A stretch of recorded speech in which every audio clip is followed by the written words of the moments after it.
بەپێی ڕۆژمێر وەرزی هاوین هێشتا نیو مانگە دەستی پێکردووە، بەڵام بەپێی گەرمای گەرمیان چلەی هاوینیش تێپەڕیوە. شەپۆلی گەرما ڕۆژ بە ڕۆژ تونتر دەبێت. کەسانی دنیا دیدە دەڵێن گەرمای لەم چەشنە هەر هەبووە، بەڵام ئاوا بەردەوام نەبووە. مەسلەی گەرما هەر بووە. من ئەوە تەمەنم پاڵەوە 70 ساڵۆ لەم ڕۆژێلا درەومان کردێ بە قەنەعەتمانە گەرمای وانە چەند ڕۆژێک گەرم بووە، هەفتەیە گەرم بووە، دوجە فێنێک بووە، بڵام بێژی گەرمای وانەوێ هەر بووە. ئەمە ئاجواتی نییە. ئەم گەرمە ئیسا خەڵک زۆر هاوارەکە مەسەلەی وەسایلە.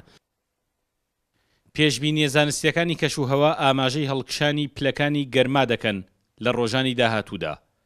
شارەزایانی کەشوهەواش دەڵێن هۆکارەکانی ئەم هاوینە گەرمە کە 10 ساڵە لەسەر یەک بەردەوامە بۆ 4 ساڵی تریش کاریگەری دەمێنێتەوە. ناوچەی گەرمیان زیاتر لە هاویناندا دەکەوێتە ژێر کاریگەری نزمە پاڵەپەستۆی کە لە زێریای هێمنەوە دێت و هەروەها ئەو تۆپەڵە هەواگەرمەی کە لە ئاسیای ناوڕاستەوە دێت وەکو باشوور و ناوڕاستی عێراق. بەڵام پێچەوانەی ناوچە کوێستانیەکان و باکوور ئەوان زیاتر لە ژێر کاریگەری دەریای ناوڕاستن کە هەوایەکی فێنێکی هەیە و دەکەوێتە ژێر کاریگەری بەرزە پاڵەپەستوویەکی هەیە و ئەو جیاوازیە دروستەکات. بەرزبوونەوەی پلەکانی گەرما لە گەرمیان هاوکاتە لەگەڵ کەمبوونەوەی کارەبای نیشتمانیش.